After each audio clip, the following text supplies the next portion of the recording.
तो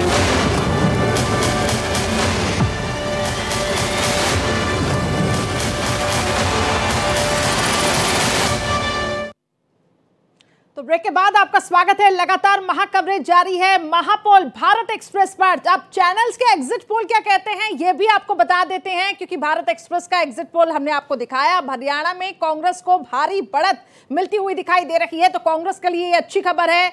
हरियाणा से बताया जा रहा है कांग्रेस की सरकार बनना यहां पर तय है, और सभी चैनल्स ने जो आंकड़े जारी किए, अपने एग्जिट पोल निकाले, तो कांग्रेस को यहां पे 50 से अधिक सीटें दी गई हैं। जी हाँ, अगर मैं अपने अनुभव से बोलूं, जो टेलीविज़न पत्रकारिता और एग्जिट पोल को के कवरेज के अनुभव से बोलूं, तो अगर सारे के सारे चैनल एक भाषा में बोलते, हालांकि देवकी नंदन जी ने इंपॉर्टेंट बात कही थी कि पिछले वाले जो एग्जिट पोल थे 2024 के, वो बड़े असमंजस वाले रहे। उसमें सभी एक तरीके से बीजेपी की सरकार बनाते दिखाई दे रहे थे, कुछ एक को छोड़कर। लेकिन यहाँ पर जब राज्यों का और आंकड़ा जब 90 सीटों का होता है, तो कई बार आप देख रहे हैं 5 चैनल हैं, 5 चैनल के ये जो आंकड़े आए हैं वो आपके सामने हैं, और इसमें लगभग सभी चैनल 50 से ऊपर सीटें दे रहे हैं। ये बात तो क्लियर हो गई है। जैसे एनडीटीवी 54 दे रहा है, रिपब्लिक भारत 59 दे रहा है, न्यूज़ 24 जो है 60 सीटें दे रहा है, न्यूज़ 18 जो है वो 58 सीटें दे रहा है, एबीपी 54 सीटें दे रहा है। तो आप मान लीजिए मोटा मोटा 50 के ऊपर तो सभी दे रहे हैं। हालांकि हम देख रहे हैं 60 तक भी ये आंकड़ा जा रहा है। 3 चैनल ऐसे हैं जो 60 के आसपास आंकड़ा दे रहे हैं। तो कुल मिला के ये है कि पूर्ण बहुमत के साथ हरियाणा में कांग्रेस की सरकार एग्जिट पोल के अनुसार बनती दिखाई दे रही है। बीजेपी का हैट्रिक का सपना टूटता दिखाई दे रहा है। लेकिन लगातार बीजेपी की तरफ से कई दिग्गज पहुंचे थे और कांग्रेस पर भी सवाल उठाए, लेकिन फिर भी यहाँ पे जो जनता का मूड है वो दरअसल इस एग्जिट पोल से पता चल रहा है। लेकिन हम बार बार कह रहे हैं ये एग्जिट पोल एग्जैक्ट नहीं है, इंतजार हमें करना होगा। लेकिन फिलहाल जो जमीनी स्तर पर भी जो जानकारी मिल रही है कि कांग्रेस के लिए एक माहौल बना हुआ है, तमाम आपको चैनल्स के आंकड़े दिखा रखे हैं। कांग्रेस देखिए 50 के पार हर जगह आपको दिखाई देंगी, कुल सीटें 90 हैं, और बीजेपी जो हैट्रिक लगाने वाली थी वो सपना कहीं ना कहीं टूटता हुआ दिखाई दे रहा है। हालांकि जेजेपी जो एक किंग मेकर की कहा जा रहा था भूमिका निभाएगी, लेकिन जेजेपी को भी यहाँ पे नुकसान उठाना पड़ा है। एनडीटीवी दिखा रहा है कि 5 सीटें, आर भारत 2, और इसके अलावा भी अगर आप देखें तो जेजेपी को कोई बढ़त यहाँ पे नहीं मिली है।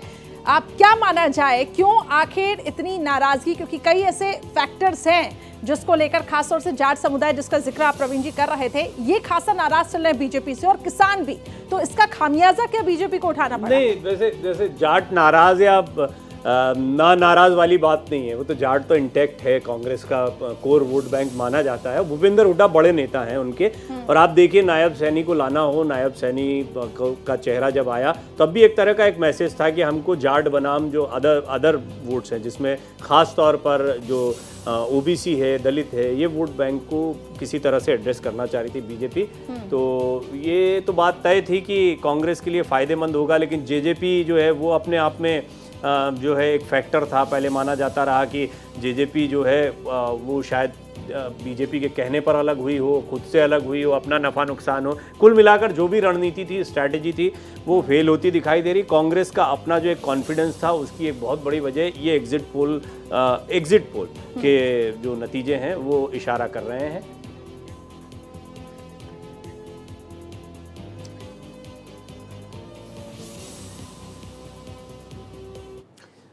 तो दोनों बड़ी महत्वपूर्ण प्रतिक्रियाएं हैं। एक तो भूपेंद्र सिंह हुड्डा, जो संभावित तौर पर हो सकता है कि अगर एग्जिट पोल जैसे ही नतीजे आते हैं और मुख्यमंत्री के चेहरे की बात होगी तो सबसे आगे कांग्रेस की तरफ से दिखाई देते हैं।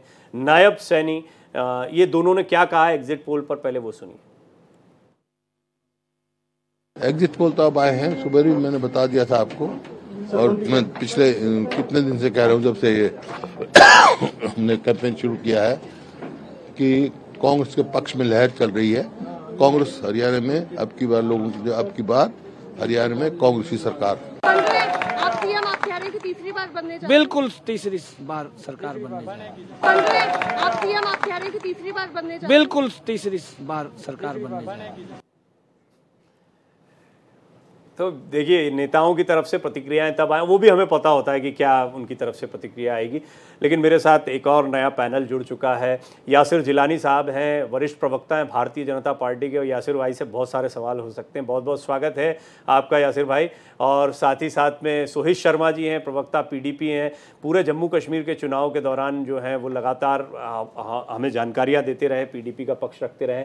मोहिंदर प्रकाश जी हैं, कांग्रेस के नेता हैं, वरिष्ठ प्रवक्ता के तौर पर जुड़ रहे हैं। और ओम प्रकाश राय मेरे सहयोगी भी, आप टेलीविज़न स्क्रीन पर उनको देख पा रहे हैं, उनसे भी हम चंडीगढ़ से जुड़ रहे हैं, उनसे भी हम बातचीत करेंगे। मोहिंदर जी आपका स्वागत है, सोहित जी आपका स्वागत है।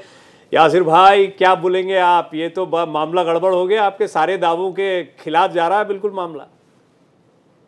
परवीन जी देखिए, जितने लोगों ने एग्जिट पोल किया मैं सम्मान करता हूँ, भारतीय जनता पार्टी सबका सम्मान करती है, और लेकिन ये एग्जिट पोल है, और मध्य प्रदेश, छत्तीसगढ़ भी एक बार सोचना पड़ेगा। इसी तरीके का माहौल था, अति उत्साह में कांग्रेस थी, मध्य प्रदेश में मुख्यमंत्री को लेके रस्साकशी चल रही थी कि कौन मुख्यमंत्री बनेगा, कौन मंत्री बनेगा, और बिल्कुल जो जज्बात है वो पलट गया। सुबह होते ही जब नंबर आने लगे तो भारतीय जनता पार्टी ने बहुत बड़ी बढ़त बना रखी।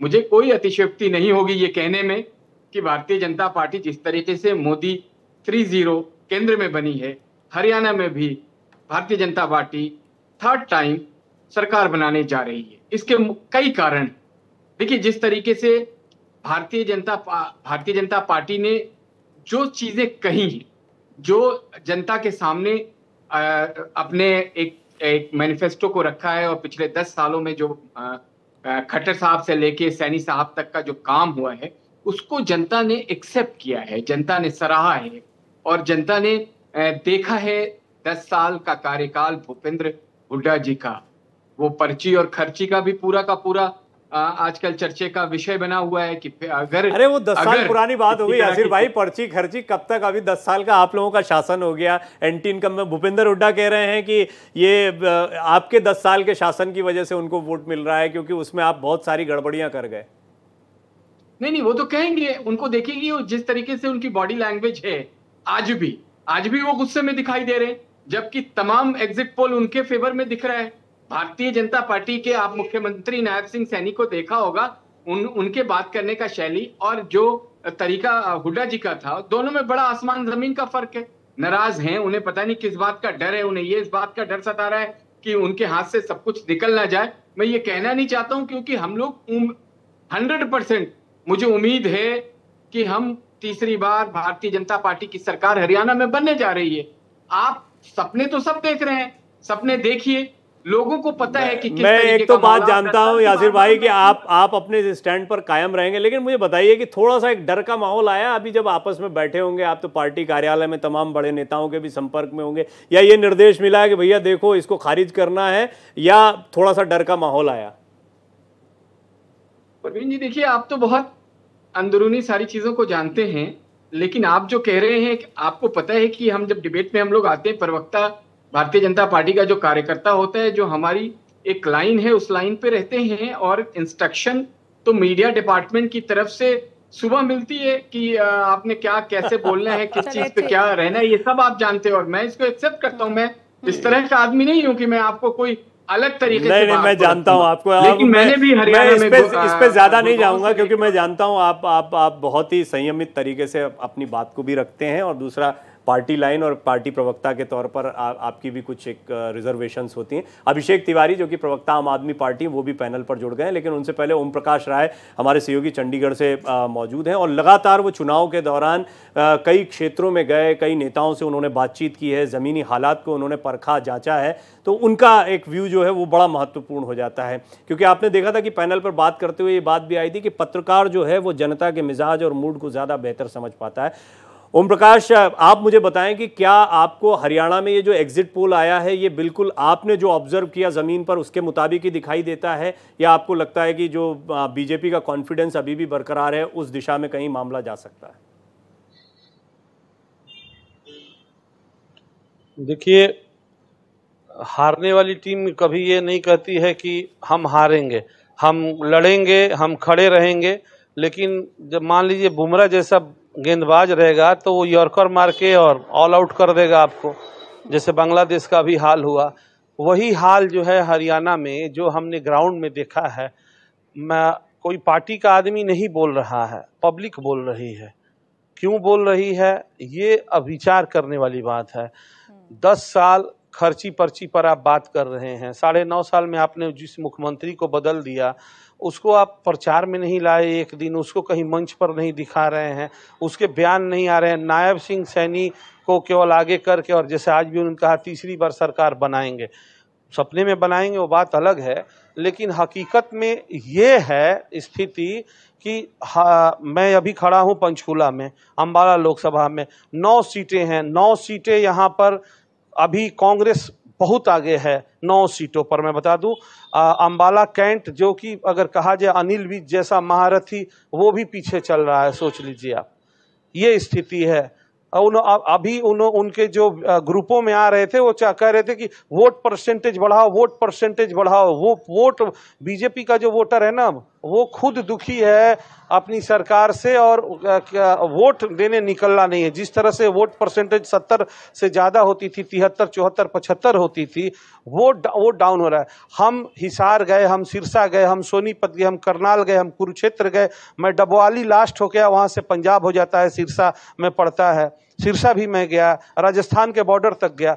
हर जगह लोगों की जो है नाराजगी है, और नाराजगी क्या है, यही बस कि खर्ची, अरे खर्ची पर्ची बात छोड़ो ना भाई, 2 लाख बैकलॉग नौकरियां हो गई हैं, वो क्यों नहीं दिया आपने, ये बताइए। वो उसके बाद जो स्थिति है, जिस तरह की बदहाली है, जिस तरह के घोटाले सरकार में हुए, सामने जो बातें आई, जो लोग पकड़े गए, नौकरी हो रही है, पर्चे लीक हो जा रहे हैं, लोग ये था लोगों का कहना कि नौकरी आप निकालते हो, बच्चे परीक्षा देने जाते हैं, उसका पर्चा लीक हो जाता है, रद्द हो जाती है, कोर्ट में केस चला जाता है। तो ये परेशानियां जो है ना, ये हरियाणा के युवा लोग वो समझ रहे हैं। क्या है, हरियाणा एक छोटा सा राज्य है, तकरीबन अगर जींद से हर जगह हरियाणा 1 से 125 किलोमीटर के मतलब रेडियस में पड़ता है। तो हर लोग जो है एक दूसरे से जुड़े हुए हैं, और हर आदमी जो है हरियाणा का, जो तकरीबन 2.5 करोड़ के आसपास आबादी है, वो सीएम हाउस से जुड़ा होता है, हर आदमी। मनोहर लाल खट्टर के समय में जो है सीएम हाउस में लोगों का जाना बंद हुआ। आप भी प्रवीण जी जानते हैं, देवी लाल को, बंसी लाल को, भजन लाल को, भूपेंद्र सिंह हुड्डा को, और भी ये सीएम हाउस के दरवाजे हरियाणा की जनता के लिए खुले रहते थे, कोई रोक टोक नहीं होती थी। वो जाते थे और सीएम उनसे एक टाइम होता था 2 घंटे का, आकर मिलते थे। भूपेंद्र सिंह हुड्डा जब थे तब भी उन्होंने इस चीज को फॉलो किया। ये जब मनोहर लाल खट्टर बने हैं तब से ये चीजों पर पाबंदियां लगनी शुरू हो गई, जो कि हरियाणा की जनता बना ओम प्रकाश, वो कहीं ना कहीं वही एक वजह बना कि जनता की जो नाराजगी है वो खुलकर अब सामने आ रही है, जैसा कि आप ग्राउंड रियलिटी बता रही हैं। एग्जिट पोल के नतीजे कई बार गड़बड़ा भी जाते हैं, लेकिन इसके बावजूद अगर बहुत सारे एग्जिट पोल एक ही दिशा में इशारा करते हैं तो फिर ऐसा माना जाता है कि नतीजे जो हैं वो कहीं ना कहीं इसके इर्द गिर्द आएंगे। जैसा कि हरियाणा को लेकर 5 चैनल के एग्जिट पोल हैं, ये कह रहे हैं कि 58 सीटें, लगभग 50 से ऊपर सीटें जो हैं वो कांग्रेस को मिलती थी। ये हरियाणा की बात हुई। अगर बात करें जम्मू कश्मीर की, तो यहाँ भी लगभग ऐसी ही स्थिति है कि त्रिशंकु विधानसभा के आसार हैं। और यहाँ का बहुत दिलचस्प होगा मामला, क्योंकि यहाँ पर नतीजे आने के बाद भी रस्साकशी चलती रहेगी, कौन किसके साथ जाएगा, कांग्रेस नेशनल कॉन्फ्रेंस अपने दम पर कितनी सीटें ले आएंगे, बीजेपी खुद के दम पर कितनी सीटें लाती है, और उसके बाद में कितने निर्दलियों का साथ उसको मिलता है, पीडीपी का क्या स्टैंड होगा, जैसे बहुत सारी चीज़ें हैं। और क्या आंकड़े हैं वो आपके सामने टेलीविज़न स्क्रीन पर इस वक्त हम रख रहे हैं। अलग अलग टेलीविज़न चैनल्स ने जो जम्मू कश्मीर की तस्वीर बताई है वो ये है। बिल्कुल, कांग्रेस और नेशनल कॉन्फ्रेंस के गठबंधन को बताया जा रहा है 40 से अधिक सीटें मिल सकती हैं, और बीजेपी के खाते में सिर्फ यहां पे 30 सीट जा सकती है। ये अलग अलग चैनल्स के आपको एग्जिट पोल दिखा रखे हैं। जम्मू क्षेत्र की बात करें तो बीजेपी का यहां पर क्योंकि अच्छा खासा होल्ड है, तो इसलिए बीजेपी यहां पे सबसे बड़ी पार्टी के तौर पे उभर सकती है। लेकिन अगर हम कश्मीर की बात करें तो कश्मीर में देखिए आखिर किस तरीके से समीकरण यहाँ पे बनेंगे, देखना होगा, क्योंकि कई क्षेत्रीय पार्टियां भी हैं, और किस तरीके से ये अलायंस ये भी देखना होगा। तो ओवरऑल जम्मू कश्मीर में आखिर किसकी बनेगी सरकार, ये फिलहाल एग्जिट पोल के अनुसार बीजेपी को यहां पे लीड मिलती हुई दिखाई दे रही है। यासिर जिलानी साहब वरिष्ठ प्रवक्ता भारतीय जनता पार्टी, सोहित शर्मा जी प्रवक्ता पीडीपी, मोहिंदर प्रकाश वरिष्ठ नेता हैं कांग्रेस के। अभिषेक तिवारी आम आदमी पार्टी के प्रवक्ता, और आप हमारे सहयोगी ओम प्रकाश राय को सुन रहे थे। पूरा चुनाव वो लगातार कवर करते रहे। अभिषेक भाई, आपका भी बहुत बहुत स्वागत है। मोहिंदर जी आपसे सवाल नहीं ले पाए थे, तो अब आप ही पर आते हैं। यासिर भाई, मैं जानता हूं कि ओम प्रकाश जी की बात को सुनने के बाद में बहुत सारे आपके मन में शिकायतें भी आ रही होंगी, बातें भी आ रही होंगी, वो रख लेंगे, लेकिन मोहिंदर जी की भी उसमें ऐड कर लेते हैं, क्योंकि फिर मेरे लिए आसान हो जाएगा दोनों की बात पे आपसे जवाब लेना। मोहिंदर जी, ये तो है कि एग्जिट पोल आपके लिए बहुत ही सुखद दिखाई दे रहा। हरियाणा में वहाँ पे कन्फ्यूजन बना ही रहेगा, वो कश्मीर में नतीजे के दिन भी बना रहेगा, मुझे तो ऐसा लगता है। लेकिन हरियाणा पे ही बात चल रही है, तो मुझे बताएं कि यहाँ पर क्या आप लोग एग्जिट पोल को बहुत फेवरेबल मान रहे हैं, या आप भी कहेंगे कि हम थोड़ा इंतजार करेंगे 8 तारीख का? जी हाँ जनाब, ये मेरे साथी जितने भी पैनल पर बैठे हैं और आपको, आपकी साथी को मेरा नमस्कार। देखिए, कांग्रेस पार्टी 70 साल तक कह लीजिए कि इस देश में राजनीति में है। कभी सत्ता में रही, कई बार हो गई, राज्यों में रही, कई बार हो गई जी। हम जनता के दिल की बात जानते हैं, और जब कभी जनता हमसे नाराज होती है वो भी समझ में आ जाता है और ठीक कर लेते हैं। हरियाणा की जनता के बारे में, मैं खुद हरियाणा से हूँ, तो हरियाणा की भाषा में मैं बताऊँ आपको, तो हरियाणवी किसी की अकड़ बर्दाश्त नहीं करता। आप प्यार मोहब्बत से बात करेंगे तो घर में जो है लस्सी खिला देगा, पिला देगा, आपको खाना खिला देगा, सब कुछ करेगा। अगर आप अकड़ दिखाने की कोशिश करेंगे तो वो आपको अपनी लट से अपनी भाषा समझा देगा। प्रधानमंत्री हो चाहे बीजेपी के नेता हो, आपने अकड़ बता दी। चीफ मिनिस्टर किसी से मिला नहीं कर सकते थे, ये भी आपने बता दिया। लेकिन जो उससे भी ऊपर एक बड़ी बात है, हरियाणा के लोग जो हैं समझदार राजनीति में सबसे ज़्यादा हैं। अगर किसी भी चौराहे पर, किसी भी गाँव की चौपाल पर आप बैठे तो राजनीति की बातें सुन के मज़ा आ जाता है। चौधरी देवीलाल, बंसीलाल, भजनलाल, जब इनकी राजनीति हुआ करती थी तब भी हरियाणा का इलेक्शन सबसे मज़ेदार हुआ करता था। आपस में इनकी खूब चलती थी, लेकिन प्रतिद्वंदिता जो है वो पर्सनल लड़ाई तक नहीं जाती थी कि ईडी भेज दूं, या मैं आपको मुकदमे में फंसा दूं, या मैं आपको जो है डरा धमका कर अपने साथ ले आऊं। वो आज हो रहा है। हरियाणा की जनता बहुत अच्छी तरह समझती है, और ये शेष भारत भी पूरी अच्छी तरह समझता है। एक बड़ी अच्छी कहावत है, हरियाणा को पेश करूँ, जम्मू कश्मीर को भी पहले बोल देता हूँ। जम्मू कश्मीर की हालत यह है कि जनता किसी पंछी की भांति नहीं होती कि जेल में बंद कर दो, एक पिंजरे में बंद कर दो और खाना बहुत बेहतरीन दे दो, वो पक्षी फिर भी स्वच्छंद उड़ना चाहेगा। कश्मीर में आप बड़े बड़े वायदे कर रहे हैं कि हमने पता नहीं क्या कर दिया, हमने क्या दे दिया, लेकिन उनको सबको कैद कर दिया।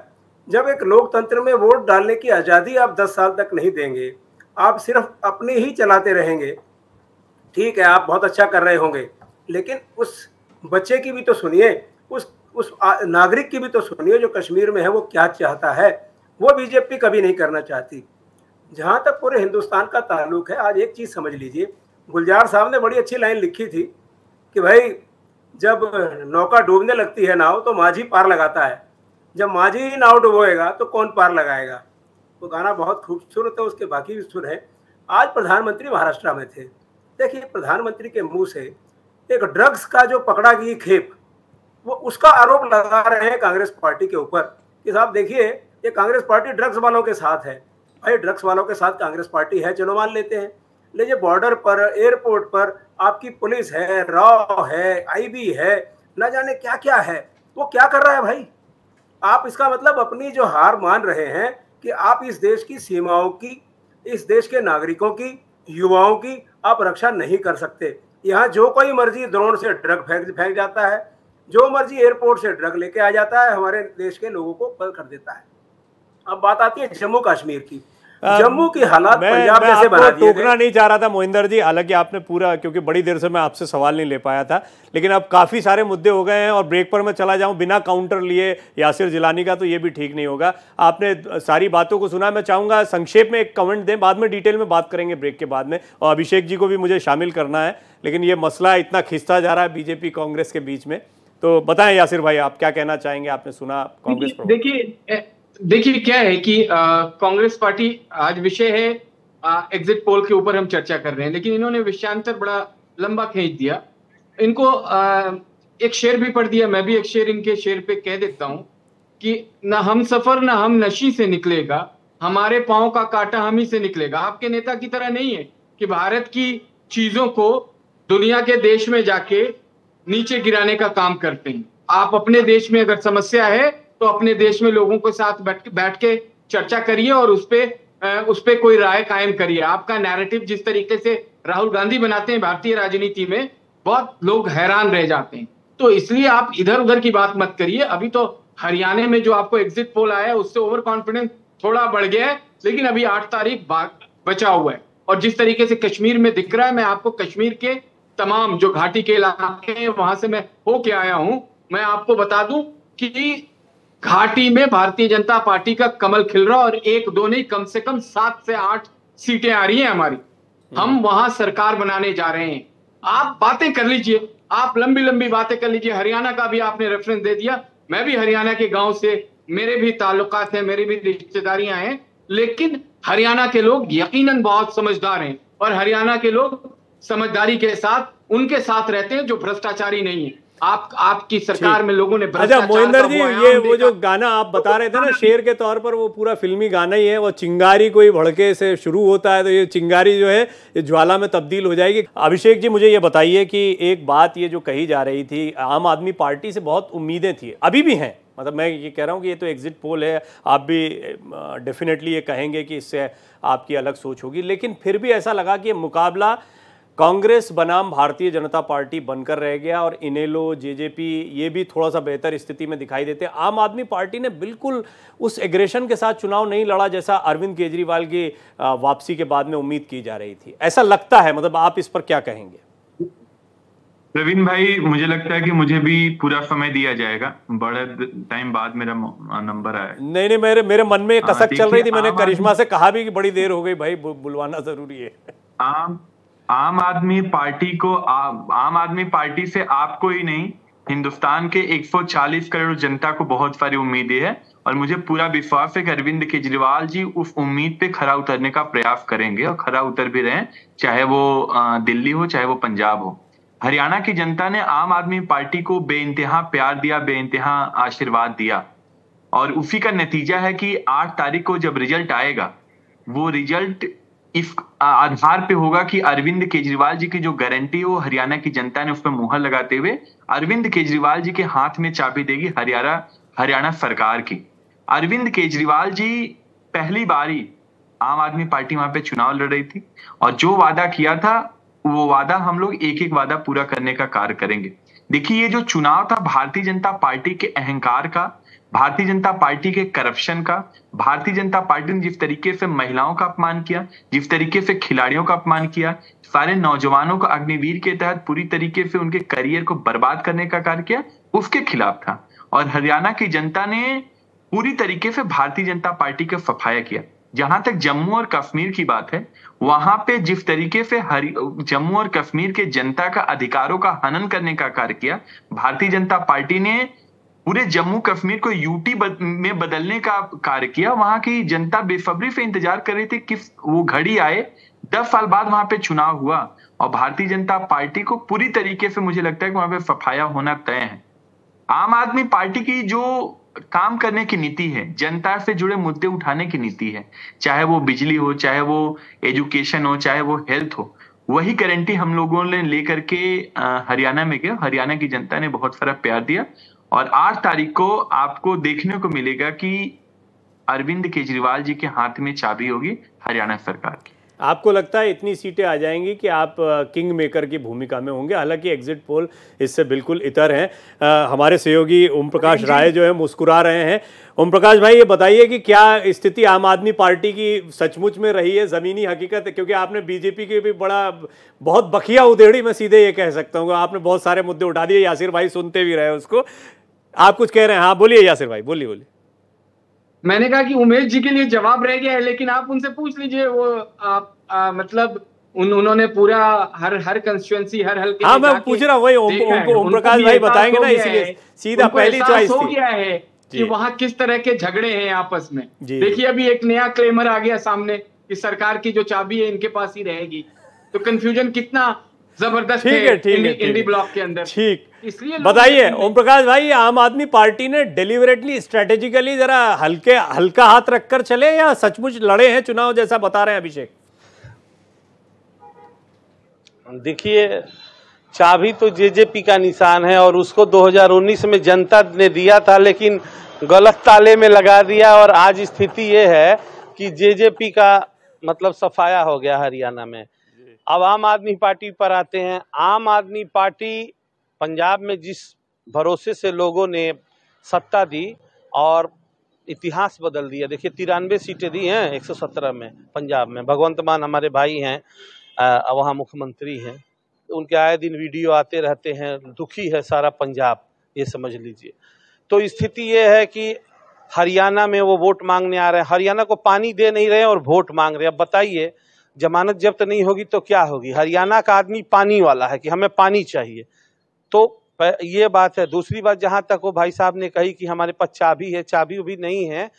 ये देखना होगा कि परसेंटेज कितना उनका वोट परसेंटेज होता है। मतलब क्या कहा जाए, आम आदमी पार्टी चुनाव लड़ रही है लेकिन कोई अस्तित्व तो नहीं है हरियाणा में।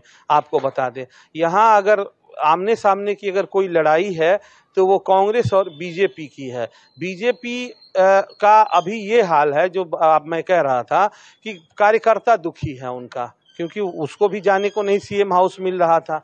साथ ही साथ जिस तरह से जो किसान हैं उन्होंने भी बहुत भरोसा करके बीजेपी को वोट दिया, मौके दिए, लेकिन उनको भी वो कि आम आदमी पार्टी बहुत मजबूती से नहीं लड़ी। बहुत शार्प कमेंट आपका अभिषेक जी चाहूंगा, क्योंकि मैं कश्मीर पर, और सोहित शर्मा जी आपसे भी पहले से बैठे हुए हैं, एक भी सवाल नहीं ले पाया। इसका बड़ा दुख भी, मुझे खेद भी हो रहा है। तो सोहित जी के पास जाऊं, उससे पहले आप एक क्विक कमेंट दें इस पर, कुछ कहना चाह रहे थे आप। प्रवीण जी, आम आदमी पार्टी एग्जिट पोल में नहीं, एग्जैक्ट पोल में आने वाली पार्टी है। और जहां तक पंजाब की बात भाई साहब कर रहे थे, पंजाब की जनता एक रंगला पंजाब बनाने के दिशा में भगवंत मान सरकार अग्रसर है, और उसी का नतीजा भी उपचुनाव हुआ था। कौन दुखी है कौन नहीं है इसका ठीक है। पंजाब को आए दिन जो है ना वहाँ खून की होली खेली जा रही है पंजाब में। मोहर लगाया, मुझे लगता है और स्थिति ये है, देखिए संक्षिप्त समय रहता है, थोड़ा सा कुछ बातें हो जाए। सोहित शर्मा भी जी, करिश्मा जी, सोहित शर्मा जी भी हमारे साथ जुड़े हुए हैं पीडीपी की तरफ से। लेकिन प्रवीण जी, एक सवाल, क्योंकि हम अब कश्मीर की तरफ आगे बढ़ रहे हैं, हरियाणा से ही जुड़ा हुआ सवाल है आम आदमी पार्टी की, क्योंकि यहाँ पे बात हो रही है। तो क्या माने, बताया ये भी जा रहा था कि जिन सीटों पर कांग्रेस की जो हालत है वो ठीक ठाक है, जहां पे स्थिति काफी मजबूत है या ठीक ठाक ही है, वहां पे अरविंद केजरीवाल ने कोई रोड शो नहीं किया। तो क्या माने कि कांग्रेस के लिए यहाँ पे रास्ता क्लियर किया जा रहा था आम आदमी पार्टी की तरफ से? पूछ रहा था, प्रकाश भाई से भी पूछा कि हल्का हाथ रखकर चली है आम आदमी पार्टी, तो स्ट्रैटेजिकल लगता है, अलायंस में है। हालांकि महत्वपूर्ण बात यह है कि आम आदमी पार्टी ने इस चुनाव को अपने लिए, एक समय था, मुझे पता है, हिसार का लाल वहां हरियाणा का बेटा करके, जो एक बहुत पहले जब ये जेल जाने की प्रक्रिया शुरू हुई, उससे पहले हरियाणा के लाल के तौर पर अपने आप को प्रोजेक्ट करते हुए बहुत ताकत के साथ में आम आदमी पार्टी उतरी थी। इस चुनाव में वो नहीं दिखा। उसके लिए परिस्थिति जन्य बहुत सारी चीजें हैं, और कांग्रेस की स्थिति, हुडा का चेहरा, वो। अभिषेक भाई, आप प्लीज मुझे थोड़ा सा एक रुक के जाने दीजिए। सोहित शर्मा जी, पीडीपी की स्थिति भी आप देख रहे हैं, एग्जिट पोल में किंग मेकर आपने हमेशा कहा है। बहरहाल अभी ये जो एग्जिट पोल आए हैं, इस पर आपका क्या रिएक्शन है, क्या कहना चाहते हैं? मोहिंदर जी, आऊंगा आपके पास। सोहित जी, देखो, बात ऐसी है, एग्जिट पोल जहां तक आए हैं अच्छी बात है, जनता का आपने विचार सुना और उसी मुताबिक आपने यहाँ पे पक्ष रखा। मैं यही एक बात कहना चाहता हूं कि हमें पूरा विश्वास है कि जिस तरह से भारतीय जनता पार्टी ने 5 अगस्त 2019 के बाद से जम्मू कश्मीर में जो हालात बनाए, जिस तरह से एपटेक जैसी कंपनी, जो ब्लैक लिस्टेड कंपनी है, जिन्होंने नौजवानों के साथ खिलवाड़ किया, ऐसे स्कैम, फास्ट स्कैम और भ्रष्टाचार, बेरोजगारी और बहुत कुछ जम्मू कश्मीर में डिक्टेटरशिप तक चलाई है, तो मुझे पूरी उम्मीद है जनता उसका जवाब अच्छे ढंग से देगी। आपको याद होगा कि पार्लियामेंट इलेक्शंस में भी एक समय था जब पूरे मीडिया 400 के पास 350 ये सारी बातें तो हम लोग कर चुके हैं, कई बार कर चुके हैं। मुझे ये बताइए, अगर ये फिगर आता है तो कहीं इनको जरूरत पड़ी, आपने बार बार कहा है, किसी ने कहा ना कहा, सोहित शर्मा पीडीपी प्रवक्ता ने बात बार बार कही है कि जो 370 वापसी लाने की बात करेगा उसके साथ जाएंगे। नेशनल कॉन्फ्रेंस ये कह चुकी है। क्या इस गठबंधन को समर्थन दे देगी पीडीपी अगर इनको जरूरत पड़ी तो?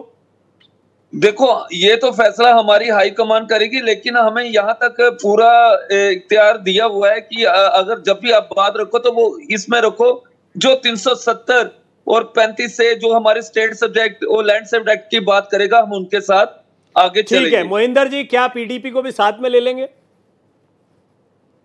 देखिए, बीजेपी को छोड़कर सारे देश के अंदर देशभक्त पार्टियां हैं कभी ना कभी किसी न किसी रूप में उनका संबंध रहा है। आज बीजेपी ने सारे ही विपक्ष को एक अपोनेंट देश बना दिया है। मैं पाकिस्तान का नाम नहीं लूंगा कि एनिमी देश। पार्टी में लोग इधर से उधर जाते आते रहते हैं, पार्टियां का साथ छोड़ती रहती है, बदलती रहती है। मैं अपनी बात खत्म कर दूं साहब। पाकिस्तान का बिना नाम लिए कांग्रेस की राजनीति हो नहीं सकती है। आपको सुनूंगा। भ्रष्टाचार जो सबसे बड़ा अड्डा है उसका नाम आप लेंगे जहां पे आपके नेता जाके सेटिंग करते हैं। आप चुप रहिए, आपके भ्रष्टाचार खुलेंगे। हमारे प्रेसिडेंट साहब ने बड़ी अच्छी बात की। भ्रष्टाचार तो जग जाहिर सर, मैं बात पूरी कर लूं, इनको जरा चुप कराइए। अब आपने पर्सनल कमेंट कर, देखिए आप एक दूसरे को सुई चुभाएं और मुझे कहें कि चुप कराइए, मैं क्या करूं बताइए। वो मुझसे कहेंगे आपने इनको नहीं रोका, इन्होंने अपमानजनक बात कह दी, आप भी यही कहेंगे, वो भी यही कहेंगे और मैं यही सुनता रहूंगा। तो आप लोग आपस में बात कर लीजिए। मैंने पढ़ा पार्लियामेंट्रेरियन वर्ड जो है उसका मैं इस्तेमाल करता हूं। अब इनकी समझ अगर मैं क्या करूं। आज आपको आपके चैनल पर आज मैं एक कांग्रेस का प्रवक्ता होने के नाते बड़ी जिम्मेदारी से बता रहा हूं जी। महाराष्ट्र के इलेक्शन के बाद दिसंबर में आपको सरप्राइज नहीं होना चाहिए कि भारत का प्रधानमंत्री बदल जाए। आई रिपीट माई सेंटेंस, इसको हंसने दीजिए।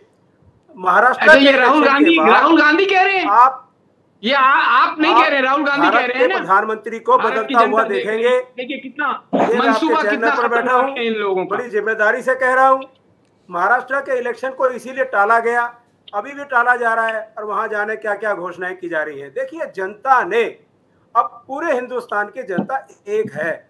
जब देश की रक्षा की सवाल आता है, नौजवानों की बात आती है, देश के भविष्य का सवाल आता है, तो पूरा देश एक हो जाता है। ठीक है, अब ये तो पॉलिटिकल वाली डिबेट हो जाएगी। आज एग्जिट पोल से निकल के मोहिंदर जी हम तो कितनी बात इस पर करते हैं। यासिर भाई आपने काफी बातें सुनी उस समय पर, आप बोलना भी चाह रहे थे। अब मैं चाहूंगा एक एक करके अपना अपना पक्ष रखें और इसीलिए मैंने पैनल पर बस अब आप दोनों को रखा है आखिरी सेगमेंट में। मोहिंदर जी आऊंगा, देखिए आपने अपनी बात बोली, एक बात सुन लीजिए, उसके बाद आप ही दोनों को रखा है मैंने और कोई नहीं है, बोलिए निर्बाध रूप से, लेकिन एक तो प्रवीण जी मैं पहले क्लियर कर दूं कि मैं जो हंसा वो मैंने इनके इंडिविजुअल पर्सनालिटी पे नहीं हंसा। मैं विचारधारा की जो बात आती है, जिस तरीके से कांग्रेस अपनी बात रखती है, मैं उस पे हंसा। देखिए कितना ओवर कॉन्फिडेंस हो गए ये लोग। अभी सिर्फ एक एग्जिट पोल आया है तो प्रधानमंत्री को हटा रहे हैं।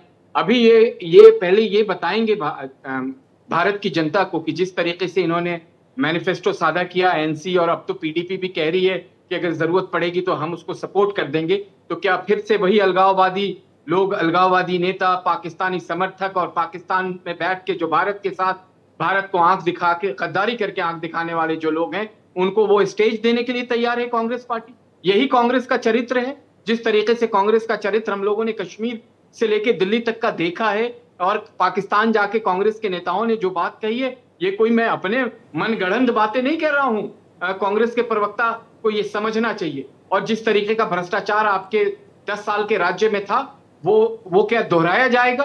तो इस तरह की बातें अभी इतने ओवर कॉन्फिडेंस में मत आइए। आपने सपना देखा था मध्य प्रदेश का, आपने सपना देखा था छत्तीसगढ़ में, तो डिक्लेयर कर दिया था मुख्यमंत्री जो आपके उस वक्त के थे, उन्होंने जो खुद भ्रष्टाचार में बहुत बड़े एक एग्जिट पोल को देखकर ओवर कॉन्फिडेंट मत होइए। एग्जिट पोल को देखकर ओवर कॉन्फिडेंट मत होइए। मोहिंदर जी। हाँ, आपने बिल्कुल ठीक कहा। देखिए मैंने एग्जिट पोल पर एक भी बात नहीं कही अभी। मैं सीधी सादी बात बोल रहा हूँ। भारी बहुमत के साथ हम दोनों राज्यों में सरकार बनाने जा रहे हैं और इंडिया की सरकार बनेगी। हम कहीं अपने आप को अलग नहीं पाते, हम इंडिया के साथ बंधे हैं। और कांग्रेस लॉयल्टी के लिए हनुमान जी की जिसे कहते हैं ना उपमा दी जा सकती है कि हम किसी का साथ नहीं छोड़ते, कोई भले ही हमारा साथ छोड़ जाए। इन्होंने बड़ी अच्छी बात कही मेरे साथी ने। देखिए देश की जनता अब जाग चुकी है। 15 लाख से लेकर के अब तक जो बातें हुई, अगर आप 2014 को याद करें तो एक आपको थोड़ा ये भी याद रहेगा, आप तो पत्रकार हैं बहुत सीनियर, कि 2014 के इलेक्शन में राजस्थान, दिल्ली और हरियाणा, इन तीनों में ये कहा गया था कि तीनों मुख्यमंत्री शीला दीक्षित जी, अपने अशोक गहलोत जी और भूपेंद्र हुड्डा जी हारते नहीं अगर ये 2G और इसका मनमोहन सिंह जी के ऊपर इतने इल्जाम न लगाए जाते। इन तीनों स्टेट्स के अंदर ये तीनों ही नेता बहुत बढ़िया काम करे हुए थे, इनकी अपनी इमेज भी थी और कांग्रेस की सरकार बनने वाली थी। लेकिन इनका जो महाझूठ था, आज आप देखिए दामाद जी को इलेक्शन में नहीं ला पाए। हुड्डा जी को गिरफ्तार करने के लिए, मेरे साथी दोस्त आप समझिए, सुप्रीम कोर्ट ने आपके ईडी की हवा निकाल दी है। अब आप ईडी का धमका देकर आपके सुप्रीम नेता दोनों आराम से जमानत सोनिया गांधी और राहुल गांधी बेल पे हैं, हेराल्ड केस में बेल पे राहुल है गांधी नाम की जो लाल मिर्च है ना, वो लाल मिर्च तुम्हें जहां भी टच करोगे वहीं तुम्हें दर्द करेगी। बताइए, तो आप थोड़ा सुनना सीखिए। अब जब बात आती है, नहीं मैंने तो आपको रिबटल किया है, क्योंकि आप जब एक तरफा बात रखेंगे तो आपको याद तो दिलाऊंगा ना। अरे भाई आपकी बात मैं सुनता रहा ना एक तरफा, आप मेरी बात सुन लीजिए फिर आप बोलिएगा, मैं आपको बोलने दूंगा, क्योंकि आज आपका बोलने का दिन है, हमारा तो आज जश्न मनाने का दिन है। नहीं मैं तो 8 तारीख को जो भी सिचुएशन रहेगी मैं जरूर मिलूंगा। आप प्रलाप करिए, प्रलाप करते रहिए, उसकी कोई दिक्कत नहीं हमें। अब जब बात आ गई देश की, अब मैं पूरे समग्र देश की बात करता हूँ।